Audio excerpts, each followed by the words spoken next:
Crise no Ceará, viu? Mas o que mais me espantou foi essa declaração do presidente do Ceará, João Paulo. Abre aspas, a multa de Melk a gente aumentou.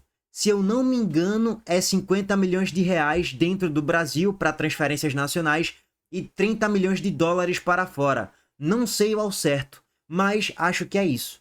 É uma multa muito alta. Temos uma expectativa muito boa com esse atleta. Gente, vocês perceberam a gravidade dessa aspas de João Paulo?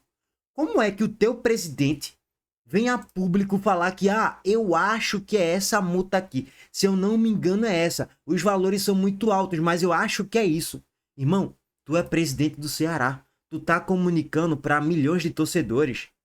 E assim, Melk é o teu maior ativo da base. É a joia da tua base. E tu não sabe ao exato, numericamente, quanto é a multa de Melk. Pelo amor de Deus, pô. Uma coisa sou eu não saber ao exato. Eu sou um torcedor, pô, do esporte e que falo muito sobre o Ceará aqui no canal. Elogio quando tem que elogiar, critico quando tem que criticar e largo o aço mesmo. Eu posso ali, pô, gente, eu não sei ao certo, pô. Acho que é 50 milhões, se eu não me engano, 30 milhões. Beleza, eu sou um torcedor, não tenho o contrato aqui de Melk. Quem tem o contrato de Melk nas mãos, ou quem deveria ter e saber profundamente, detalhe por detalhe dos valores, é o presidente, pô. E o que mais me espantou não foi o protesto da torcida do Ceará contra os jogadores, contra a presidente, contra quem quer que seja. Foi essa declaração de João Paulo.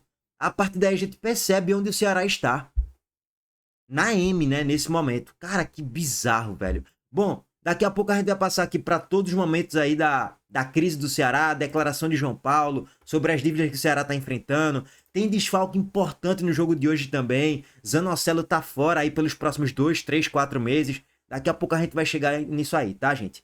Primeiro, vamos trazer aqui o compilado geral dessa 8ª rodada da Série B. Começa hoje, tem clássico, hein, irmão? Goiás e Vila Nova, lá em Serrinha. Vamos trazer aqui o complemento total, geral, dessa 8ª rodada. Antes disso, se inscrevam aqui no canal. Estamos agora com 102.542 inscritos. E vamos pro recado do nosso patrocinador, a Montenegro Cargas, mais uma vez. Vambora!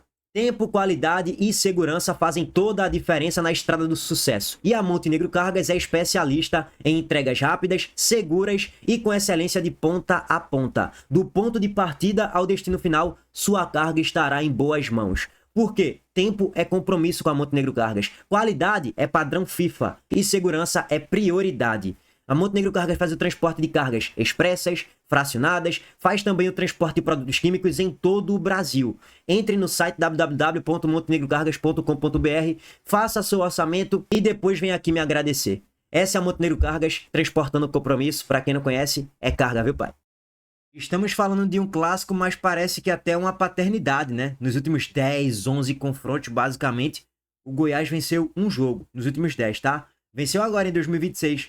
No campeonato estadual, no campeonato goiano. Porque se a gente for pegar outro recorte, em 25, os times se enfrentaram em 5 oportunidades, né? Foram 3 vitórias para o Vila Nova e 2 empates. O Goiás não venceu nenhuma partida. E o Vila venceu no Oba e lá em Serrinha. No campeonato goiano e também na Série B acabou, e na Série B também. Na Série B ganhou no Oba, empatou lá em Serrinha. No campeonato goiano ganhou no Oba e ganhou em Serrinha. Freguesia, né? Em 24 se enfrentaram 5 vezes de novo, né? E o Vila Nova tem um retrospecto positivo de novo em 2024. São 3 vitórias no Oba. Foram 3 vitórias e basicamente também teve vitória em Serrinha. Cara, bizarro, né, velho? Lá em 2023, aí o Goiás venceu por 1-0. Então, assim, o recorte dos últimos basicamente 10 jogos, a gente pode colocar ali que são 6 vitórias para o Vila Nova, 3 empates e 1 vitória apenas para o Goiás. Paternidade no histórico recente nesse clássico. Bom, dito isso, são 2 times que vêm e o recorte geral, o Goiás leva vantagem, tá? São 24 vitórias para o Vila Nova, 23 empates e 37 vitórias para o Goiás. Só para pegar aqui o combo geral histórico desse clássico. Dito isso, quando a gente vai para a tabela de classificação nessa Série B, o Goiás começou muito mal. Começou até bem, né? Nos primeiros 2, 3 jogos estava ali dividindo a liderança com o Londrina, com o Operário e tal. Começou com uma boa campanha. Mas aí depois começou a se afundar. O Goiás vem de 4 derrotas seguidas. Eu tenho quase certeza que se ele perde hoje, se o Goiás perde hoje, Daniel Paulista está demitido hoje mesmo. Nem coletiva pós-jogo ele vai dar. É o famoso, eu tô na corda bamba, irmão. Por quê? Porque eu venho de 4 derrotas consecutivas, o meu time não tá jogando nada, e até quando joga bem, perde, que foi o jogo contra o Fortaleza. Até os 10 do segundo tempo, o Goiás era muito melhor na partida. Tava criando muito mais chances claríssimas de gols, mas desperdiçou a maioria delas. GG meteu bola na trave, zagueiro tirou bola em cima da linha, teve gol perdido cara a cara. E aí, paciência, né? Quem não faz, leva. O Fortaleza, depois que encaixou o esquema de jogo, com o Vitinho flutuando no entrelinhas, o Fortaleza fez 1, 2, 3, 4 e terminou com uma goleada. De uma atuação promissora e de um resultado muito bom fora de casa, o Goiás termina o jogo, mais uma vez sendo humilhado, 4-1, e acaba parando na zona do rebaixamento com 7 pontos na 17ª colocação. Lógico que ainda tá muito achatado, né? Se o Goiás ganhar vai a 10, pode até passar o Náutico, né? No cenário aqui hipotético, dependendo do saldo de gols e tudo mais. Lógico que o saldo do Goiás é muito ruim, de menos 5, mas já iguala a pontuação do Náutico, por exemplo, já pode igualar a pontuação do Ceará, dependendo do desenrolar da rodada. Já fica 1, 2, 3 pontos aqui do sexto colocado. Hoje a distância é de 4 pontos para o G6, né? E a distância para o G2, que sobe diretamente, são de 6 pontos, tá? Então, assim, é muita coisa. O início do Goiás foi muito ruim. Em contrapartida, o início do Vila Nova foi muito bom. E até o momento é bom, é uma boa campanha do Vila. Não perdeu nenhum jogo na competição até o momento. 7 jogos, 3 vitórias, 4 empates. O problema do Vila Nova é que é o time pipoqueiro, né? Toma muitos gols em reta final do segundo tempo. Não consegue segurar a rapadura.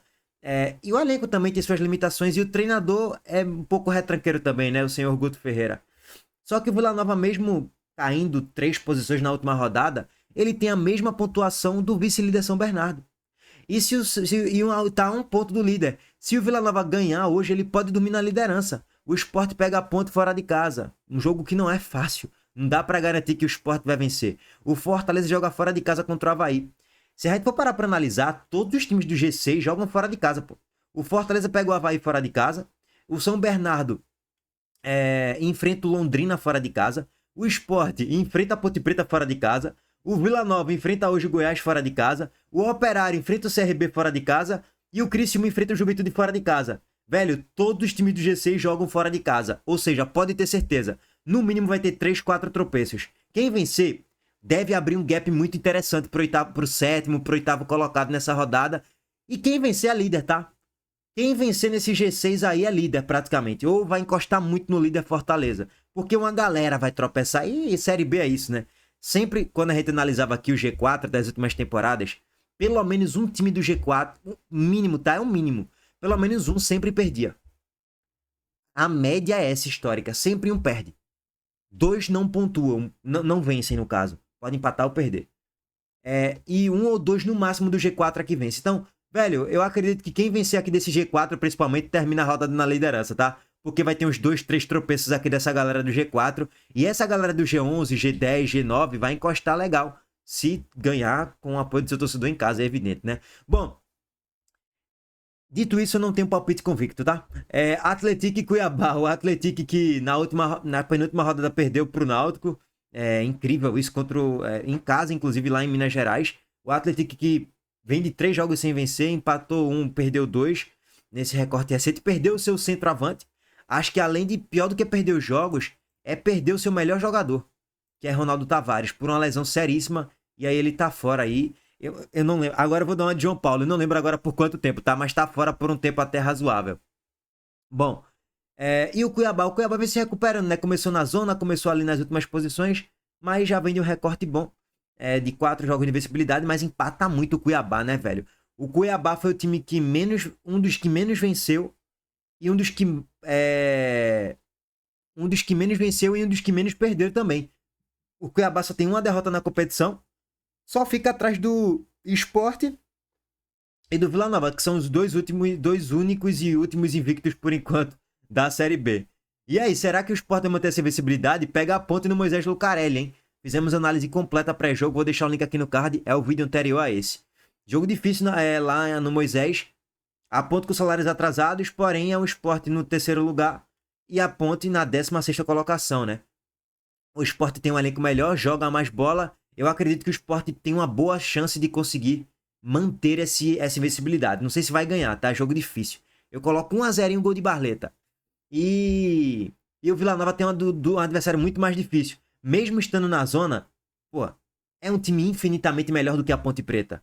E já mostrou recortes, coletivamente falando, muito melhor do que o da Ponte Preta. Então, assim, e o time do Vila é pior do que o time do Sport. Então, tem tudo para que nessa 8ª rodada só reste um invicto que seja o Sport. Eu espero que assim seja, tá? Bom, o Atlético, se vencer, vai a 11, vai a 12, foi mal, e pode encostar aqui na galera do G6. O Cuiabá também, né? Confronto direto. Tem 8 pontos. Tá 1 ponto aqui do Atlético. Tá a 3 pontos do 6º colocado, que é o Criciúma. Teremos hoje Ceará e Atlético Goianiense, que a gente vai se aprofundar um pouco mais agora. 7 horas da noite, hein? E aí, para quem tá por fora das transmissões, aqui em tela para vocês, o jogo de Goiás e Vila vai passar na Gold, YouTube, TV, Rede TV, na TV aberta, Disney Premium. Atlético e Cuiabá, 18 horas, Disney Premium. Sport, 6h30 contra o Ponte, Disney Premium. E o Ceará, às 19 horas, o jogo vai ser transmitido no Disney Premium, ESPN, Sportnet no YouTube e X Sports também. Então, assim, transmissão no jogo do Ceará tem para dar e vender. CRB e Operário 8h30, Criciúma e Juventude no Alfredo Jaconi, 9h15, vai ter várias plataformas transmitindo o jogo aqui também, tá, gente? Voltando, o Ceará vem de um recorte muito negativo.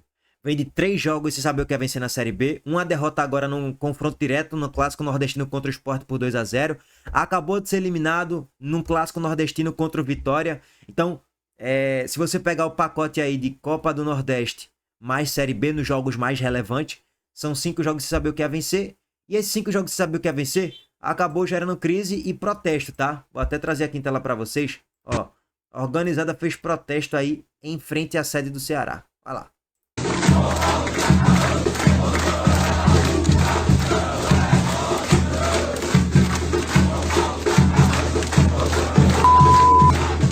Não é mole, não. O João Paulo tá acabando com o Vozão, filhada.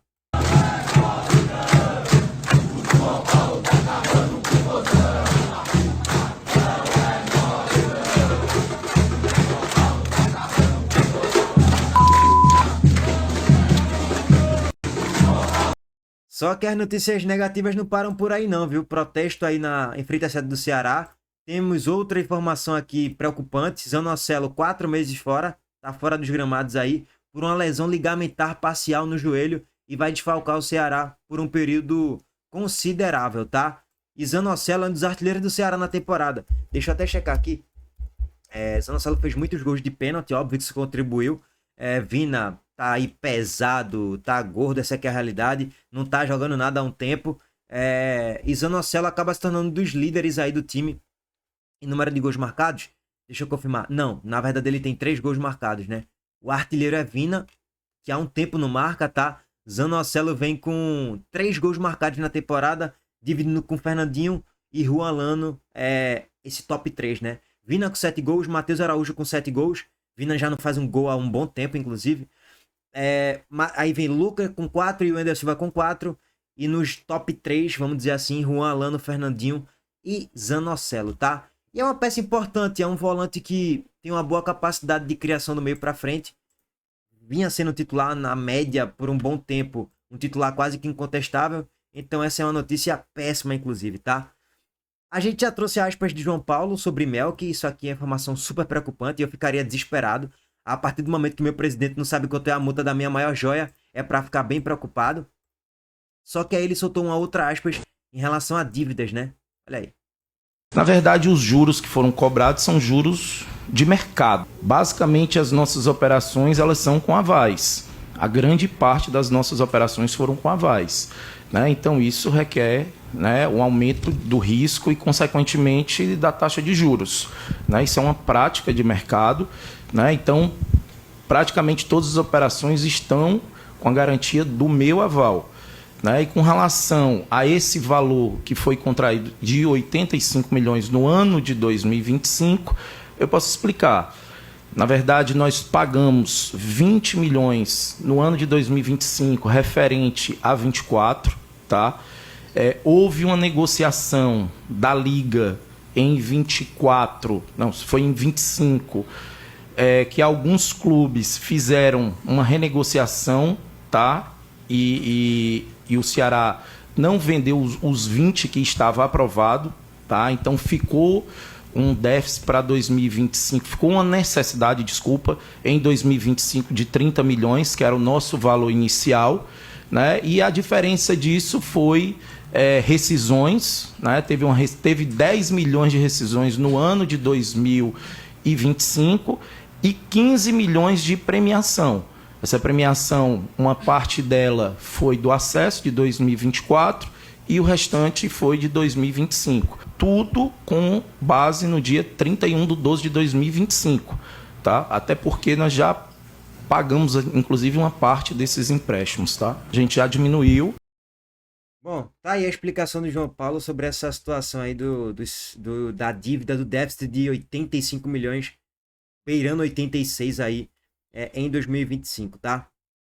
Bom, esse é o combo geral de informações sobre o Ceará. Vamos pro jogo agora. O Atlético Goianiense também não está bem, tá? Fora de casa é o terceiro pior visitante da competição.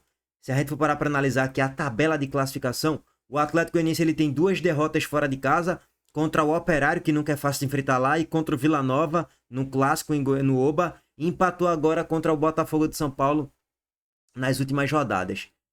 O Atlético Goianiense que veio melhorando ali aos poucos, né? Nesse momento é o 14º colocado, acabou saindo da zona do rebaixamento, porque flertou ali com a zona, muito tempo, ainda flerta, né? Tá a 2 pontos da zona tá a 1 ponto da zona do rebaixamento, foi mal. Tem 2 vitórias, 2 empates e 3 derrotas nesse momento.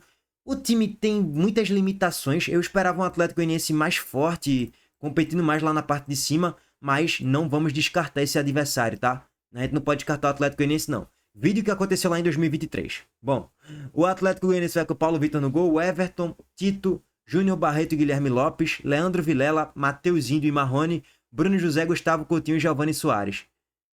Daí de interessante tem o Gustavo Coutinho, que é um perdedor de gols, mas é um centroavante que de vez em quando broca.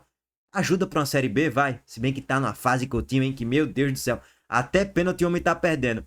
Marrone é um ponta interessante, ciscador, bom driblador, um bom finalizador. Eu gosto de Marrone, acho um bom jogador. Bruno José é experiente de Série B também, mas nada de extraordinário. E Everton, da base do Sport aqui, conheço muito bem. É o meiota, né? É o meia boca. Cara, time limitado, viu, gente? Ô time limitado, viu? Meu Deus do céu, que time limitado, irmão. E o Ceará vai com o Bruno Ferreira, Alex Silva, Éder, Luizão e Fernando, Dieguinho, Lucas Lima e Matheus Araújo, Melk, Fernandinho e Luca. Essa é a provável escalação do Ceará para o jogo de hoje. É a base do time que jogou contra o Vitória e acabou perdendo por 1-0, tá? Bom, Melk deve retornar à titularidade para jogar na ponta direita. O Ceará joga em casa, com o apoio do seu torcedor. O Ceará que perdeu pela primeira vez na última rodada fora de casa, mas no Castelão está invicto. Só que aquele invicto com 2 empates, né? 2 empates e 1 vitória. Só venceu uma contra o Náutico, que nem foi jogando tão bem assim. Empatou contra o Vila 3-3, empatou contra o São Bernardo 1-1. Enfim, crise no Ceará, hein? É o 9º colocado. Se vencer, vai pro G6. Se perder ou empatar, eu não acho que perde, não. Acho que no máximo, no pior dos cenários, acho que empata. Que é um péssimo resultado pro Ceará. Tem que vencer de todo jeito. Se o Ceará empata ou perde, ele vai perder posições aqui. Pode cair até para um G12, G13, enfim. Não sei o que é que vai acontecer. Bom, jogo duro, mas o Ceará acredito que é favorito pro confronto, tá? E para finalizar, teremos CRB e Operário. Aqui é um jogo que o Operário deve tropeçar, fora de casa contra o CRB, no Repelé, que se recuperou vencendo do América na última rodada. E o Juju pega o Criciúma, 9-15, no Alfredo Jaconi. O Juju que vem se recuperando na competição, 3 vitórias e 1 empate. Chegou a 11 pontos, tá beirando o G6, é um confronto direto, né? E no final da temporada vai ser um confronto direto também, porque os dois vão brigar ali para subir até o final, ou não sei se brigar para subir até o final, mas vai figurar próximos da tabela, eu diria que por volta disso. Vejo com mais carinho o time do Criciúma do que o Juventude, a Juventude mais fraco. Mas, enfim. Esse é o pacote geral dos jogos de hoje, tá, gente? Amanhã traremos mais atualizações sobre o restante da rodada 8 da Série B. Aquele abraço, tamo junto e de volta mais tarde. Valeu, gente.